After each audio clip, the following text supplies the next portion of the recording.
క్యాన్సర్ని ముందుగానే ఎలా గుర్తించాలి, ఎలాంటి అడ్వాన్స్ ట్రీట్మెంట్స్ అందుబాటులో ఉన్నాయో డాక్టర్ మోహన వంశీ గారి మాటల్లోనే విందాం. Cancer is a silent killer.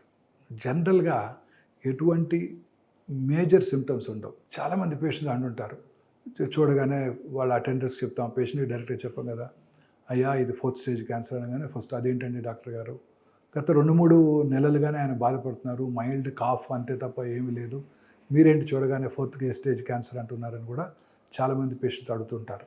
Cancer is a silent killer. ఎటువంటి సిమ్టమ్స్ కలగజేయవు, కానీ చిన్న చిన్న వార్నింగ్ సిగ్నల్స్ ఉంటుంటాయి. వాటిని మనం అశ్రద్ధ చేయకూడదు. జనరల్ వార్నింగ్ సిగ్నల్స్ ఏంటంటే లాస్ ఆఫ్ హెపటైట్, ఆకలి తగ్గిపోవటం, తినాలనిపించకపోవటం, distaste for food. Dining table దగ్గరికి తినాలని వెళ్తాము, అక్కడ దాకా వెళ్ళిన తర్వాత తినబుద్ధి కాకుండా వెనక్కి వచ్చేస్తాం. Very important warning signal of cancer. అంటే ఇది ఉంటే క్యాన్సర్ ఉందని కాదు, but it could be a cancer. తర్వాత అన్ఎక్స్ప్లెయిన్డ్ వెయిట్ లాస్. నార్మల్గా తింటున్నాం, నార్మల్గా పని చేసుకుంటున్నాం, కానీ బరువు తగ్గిపోతున్నాం. లో గ్రేడ్ ఫీవర్, ఈవినింగ్ టైంలోనో ఎప్పుడో లో గ్రేడ్ ఫీవరు, కొంచెంగా వీక్నెస్, ఇవన్నీ కూడా మన మార్పులన్నీ కూడాను క్యాన్సర్ని సూచిస్తాయి. అంటే క్యాన్సర్ ఉందని కాదు, ఈ సిమ్టమ్స్ ఉంటే క్యాన్సర్ ఉండి ఉండవచ్చు. ఇలాంటి సిమ్టమ్స్ ఉన్నవాళ్ళు అశ్రద్ధ చేయకుండా రెగ్యులర్గా దగ్గరలో ఉన్న ఆంకాలజిస్ట్తో చెకప్ చేసుకోవడం చాలా ఇంపార్టెంట్. ఇవే కాక ఆర్గన్ బేస్డ్ వార్నింగ్ సిగ్నల్స్. ఉదాహరణకి హెడేక్, అర్లీ మార్నింగ్ లేవటంతోనే హెడేక్ రావటం, ఆర్ హెడేక్తో నిద్ర లేవటం, very important warning signal of brain tumour. Especially middle age 40-50స్లో కనుక ఇలాంటి సిమ్టమ్ వచ్చిందంటే ఖచ్చితంగా బ్రెయిన్ ట్యూమర్ కావచ్చు. డాక్టర్ దగ్గరికి వెళ్ళి, ఆంకాలజిస్ట్ దగ్గరికి వెళ్ళి పరీక్ష చేసుకోవడం చాలా ఇంపార్టెంట్. అలాగే కళ్ళు తిరిగినట్టు ఉండటం, డబుల్ విషను, జ్ఞాపక శక్తి కోల్పోవటం, వీక్నెస్ రావటం ఏదో ఒక పార్ట్ ఆఫ్ బాడీలో, ఇంకా కొన్నిసార్లు మాట్లాడలేకపోవటం, కొన్నిసార్లు విచక్షణ జ్ఞానం కోల్పోయి అందరి ముందు బట్టలు చేంజ్ చేసుకోవటం, ఆల్కహాల్ తాగిన వాళ్ళు తాగినట్టు నడవటం. అంటే బ్రెయిన్లో వచ్చే లొకేషన్ బట్టి ఈ సిమ్టమ్స్ మారుతూ ఉంటాయి. ఇవన్నీ కూడా చాలా important warning signals of brain tumour. అలాగే ఫిట్స్ రావటం, బీపీ పెరిగిపోవటం, ఇవన్నీ కూడాను common warning signals of brain tumour. తర్వాత మిగతా హెడ్ అండ్ నెక్ క్యాన్సర్లో oral cavity cancers are the commonest cancers in South India. దక్షిణ భారతదేశంలో పురుషుల్లో అత్యధికంగా కనబడే క్యాన్సరు ఈ ఓరల్ క్యాన్సర్స్. ఓరల్ క్యాన్సర్స్ అంటే ముఖ్యమైన వార్నింగ్ సిగ్నల్స్ ఎరుపు తెలుపు మిళితమైన ప్యాచెస్, లేదా కర్డీ వైట్ ప్యాచ్, పెరుగు లాంటి ఒక ప్యాచ్ అక్కడ అతుక్కొని ఉండటం, మనం రబ్ చేసినా రాకపోవటం, ల్యూకోప్లేకియా, ఎరిథ్రోల్యూకోప్లేకియా అంటాం. Erythroleukoplakia combination is a very important warning signal of cancer. ఇవన్నీ ఎటువంటి నొప్పి కలగజేవు, ఎవరు డాక్టర్ దగ్గరికి రారు, లేట్ స్టేజెస్లోనే వస్తుంటారు. మానని పుండు, అప్పుడప్పుడు పుళ్ళు వస్తుంటాయి, పోతుంటాయి, పెయిన్ఫుల్గా ఉంటాయి, తగ్గిపోతాయి. మానని పుండు, క్రమం తప్పకుండా పెరుగుతున్నటువంటి పుండు, నాలుక మీద కానీ, దవడ లోపలి భాగంలో కానీ, అంగటి మీద కానీ, ఎక్కడైనా కావచ్చు, ఫ్లోర్ ఆఫ్ మౌత్లో కానీ, లిప్స్ మీద కానీ, మానని పుండు క్రమం తప్పకుండా పెరగటం an important warning signal of cancer. ఈ రెండు కూడా. అలాగే మెడలో చిన్న చిన్న లింఫ్ గ్లాండ్స్, చిన్న గడ్డలు డెవలప్ అవటం, లోవర్ పార్ట్ ఆఫ్ ద నెక్లో థైరాయిడ్ ఎన్లార్జ్మెంట్ రావటం. అంటే ప్రతి థైరాయిడ్ ఎన్లార్జ్మెంట్ క్యాన్సర్ కాకపోవచ్చు, బట్ మస్ట్ బీ ఇన్వెస్టిగేటెడ్, చూపించుకోవాలన్నమాట. అలాగే ఎటువంటి గడ్డలు బాడీలో, శరీరంలో ఎక్కడైనా సరే ఏ భాగంలో అయినా గడ్డ రావటం, బ్రెస్ట్లో కానీ, తొడలో కానీ, కాల్లో కానివ్వండి, ఎక్కడైనా కానీ, నెక్లో కానివ్వండి, ఈ గడ్డ క్రమం తప్పకుండా పెరుగుతోంది, పెయిన్లెస్ లంప్ అయితే ఖచ్చితంగా మనం డాక్టర్ దగ్గర పరీక్ష చేయించుకోవాలి. ఇక breast cancer, commonest cancer in India. Warning signals మనం కనుక చూసినట్టయితే బ్రెస్ట్లో లంప్ కనపడటం, బ్రెస్ట్ యొక్క సైజ్ పరిమాణంలోనూ షేపులోనూ మార్పు రావటం, బ్రెస్ట్ స్కిన్ మీద మార్పులు, ముడతలు పండినట్టు ఉండటం, నరాలు ఉబ్బినట్టు ఉండటం, నిప్పుల్ మీద అల్సరేషన్ ఏర్పడటం, అలాగే నిప్పుల్ ఏరియాలో కాంప్లెక్స్ లోపలికి పోవటం, రిట్రాక్షన్ ఆఫ్ ద నిప్పుల్ అంటాం, లోపలికి పోవటం, నిప్పుల్ ఏరియాలో కాంప్లెక్స్లు రెండు ఒకే లెవెల్లో ఉండకుండా ఒకటి పైకి డ్రా చేయబడి ఉండటం, లేదా కిందకి రాగాల్సి ఉండటం, అలాగే బ్రెస్ట్లో నొప్పి లేనటువంటి లంప్ ఉండటం, నిప్పుల్ నుంచి బ్లడీ డిశ్చార్జ్ లేదా బ్లాకిష్ ఆర్ బ్రౌనిష్ డిశ్చార్జ్ రావటం, చంకలో గడ్డలు రావటం, ఇవన్నీ కూడా very important warning signals of breast cancer. అలాగే gastric cancer, very common cancer in South Indian men, second commonest after the oral cavity. చాలామంది అంటుంటారు నాకు గ్యాస్ ఉంది, చాలా కాలంగా గ్యాస్ ఉంది. ఇది ఒక అపోహ మాత్రమే. మనం తినే ఆహార పదార్థాలను బట్టి ఆ గ్యాస్ డెవలప్ అవ్వడం జరుగుతూ ఉంటుంది. కరెక్ట్ టైంకి తీసుకోవడం అని చాలా ఇంపార్టెంట్ అనమాట. కొంచెం ఫుడ్ తీసుకున్నా పొట్ట ఫుల్ అయిపోయినట్టు ఉండటం. రోజు మార్నింగ్ బ్రేక్ఫాస్ట్కి 4 ఇడ్లీలు తింటారు, 2 ఇడ్లీలు తినగానే పూర్తిగా ఫుల్ అయిపోయినట్టు ఉండటం, ఇంకా తినాలనిపించకపోవటం, very important warning signal of gastric cancer. అలాగే వామిటింగ్ రావటం, వామిటర్స్లో బ్లడ్ ఉండటం, తర్వాత ఆకలి తగ్గిపోవటం, ఇవన్నీ కూడాను very important warning signals of stomach cancer or gastric cancer. మల విసర్జన అలవాట్లో మార్పు రావటం, అంటే ఆల్టర్నేటింగ్ కాన్స్టిపేషను, లూజ్ మోషన్స్ ఉండటం, తర్వాత మోషన్లో బ్లడ్ పట్టడం, మోషన్ యొక్క క్వాంటిటీ తక్కువగా రావటం, ఒక పెన్సిల్ లాగా రావటం, లోవర్ రెక్టల్ క్యాన్సర్ లక్షణం అనమాట. ఇవన్నీ కూడాను కోలన్ క్యాన్సర్, రెక్టల్ క్యాన్సర్ లక్షణాలు. అలాగే ఫీలింగ్ ఆఫ్ ఇన్కంప్లీట్ ఎవాక్యుయేషన్. మామూలుగా మనం మోషన్ ఫ్రీగా పాస్ చేశాక we'll have a satisfactory feeling, clear అయిపోయింది అని. మోషన్ ఫ్రీగా పాస్ చేసిన తర్వాత కూడా ఇంకా లోపలేదో ఉన్నట్టు ఉండటం, very important warning signal of rectal cancer. అంటే ఆ brain perceives this at as ఇంకా మోషన్ ఉన్నట్టే పర్సీవ్ చేస్తుంది. అక్కడ ఉన్నది ట్యూమర్, కానీ బ్రెయిన్కి అది ట్యూమరా మోషనా తెలియదు. పూర్తిగా మోషన్ పాస్ చేసినప్పటికీ కూడా ఇంకా వెళ్ళాలి అన్న ఫీలింగ్ కనుక ఉన్నట్టయితే very important warning signal of rectal cancer. మోషన్లో బ్లడ్ పట్టాన్ని ఎప్పుడు అసలు చేయకూడదు. మోషన్తో మిక్స్ అయ్యి రావటం కానీ, మోషన్ పడకముందు బ్లడ్ పట్టడం కానీ, మోషన్ నల్లగా రావటం కానీ, మోషన్ పాస్ చేశాక రెడ్ బ్లడ్ డ్రాప్స్ పట్టడం కానీ ఏది కూడా అశ్రద్ధ చేయకూడదు. చాలామంది ఈ వార్నింగ్ సిగ్నల్ అశ్రద్ధ చేస్తారు. పైల్స్ ఉన్నాయి, లాస్ట్ ఇయర్ కూడా ఇలానే వచ్చాయి.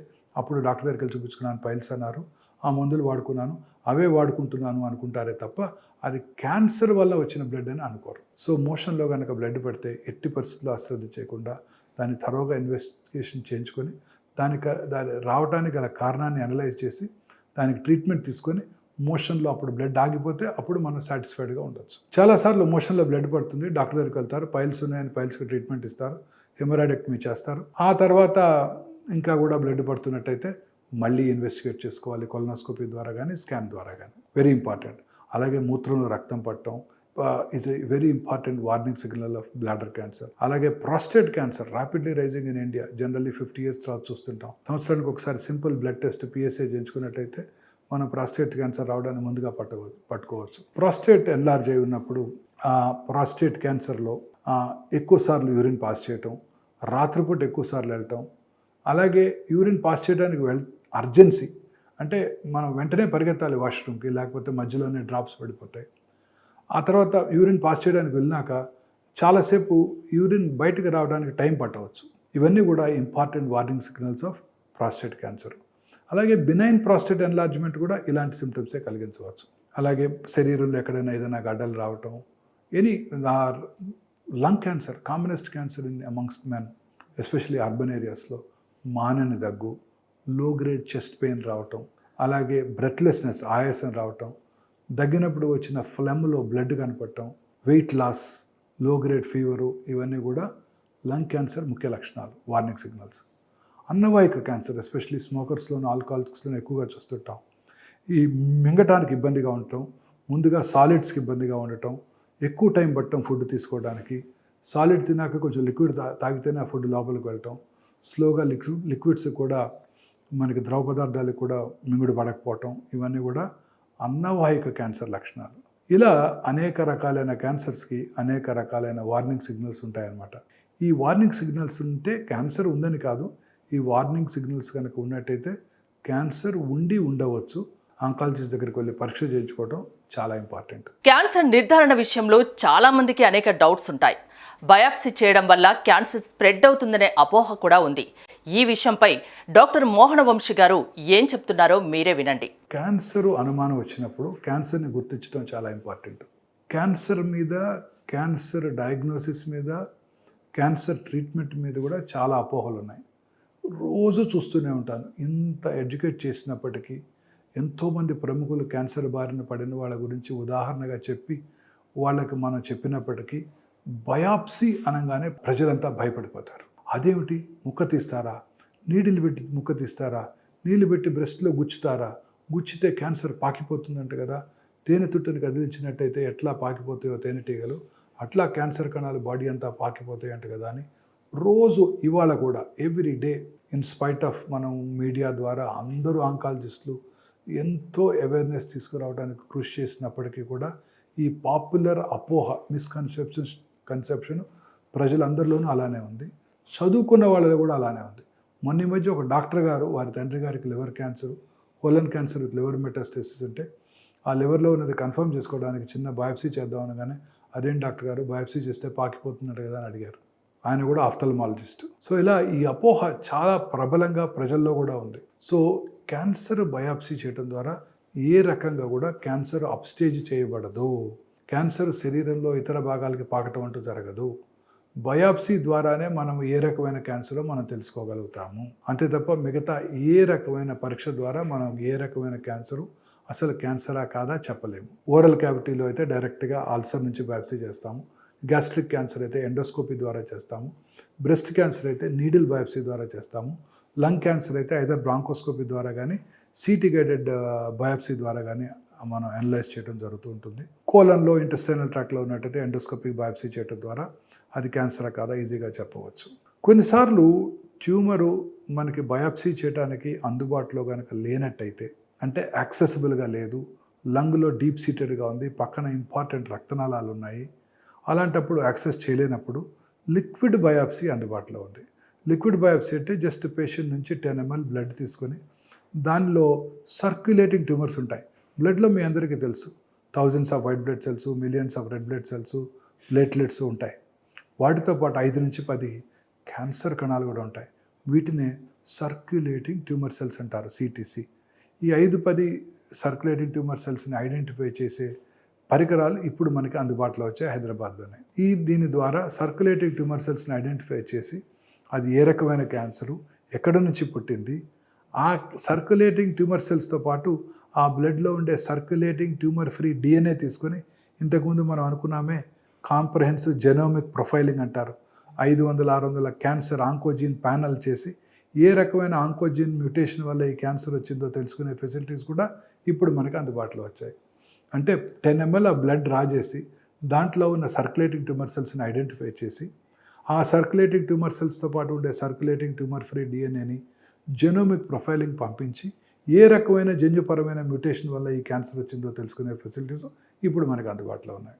అలాగే ఆ సర్క్యులేటింగ్ ట్యూమర్ సెల్స్ తీసుకొని దాన్ని ల్యాబ్లో ఇన్విట్రోలో గ్రో చేసి ఏ రకమైన యాంటీ క్యాన్సర్ మెడిసిన్కి అది లొంగుతుందో తెలుసుకునే ఫెసిలిటీస్ కూడా ఇప్పుడు మనకు అందుబాటులో వచ్చాయి. అంటే బ్లడ్లో ఉండే ట్యూమర్ సెల్స్ తీసుకొని వాటిని ల్యాబ్లో గ్రో చేసి దేనికి లొంగుతుంది, అది ఏ మందుకు లొంగుతుందో తెలుసుకునే ఫెసిలిటీస్ కూడా అందుబాటులోకి వచ్చాయి. మీరందరూ వినే ఉంటారు యూరిన్ కల్చర్ సెన్సిటివిటీ. స్త్రీల్లో యూరినరీ ఇన్ఫెక్షన్ చాలా కామన్గా చూస్తుంటాము. ఆ యూరిన్ ఇన్ఫెక్షన్ ఉన్నప్పుడు ఏం చేస్తారు, స్త్రీలు యూరిన్ టెస్ట్కి పంపిస్తారు. కల్చర్ సెన్సిటివిటీ, ఏ ఆర్గానిజం ఉన్నది, అది ఎందుకు దేమో మెడిసిన్కి లొంగుతుందో తెలుసుకుంటారు.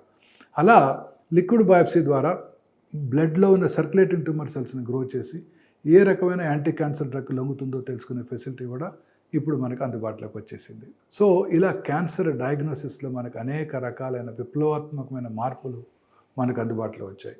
సో ఫ్యూచర్ ఆఫ్ ఆంకాలజీ అంతా ఇలానే ఉండబోతుంది. 10 ml బ్లడ్ డ్రా చేసేసి అది ఏ రకమైన క్యాన్సరు, ఏ రకమైన మ్యూటేషన్ జెనెటిక్ మ్యూటేషన్ వల్ల వచ్చింది, దేనికి లొంగుతుంది కూడా పూర్తిగా తెలుసుకోవచ్చు.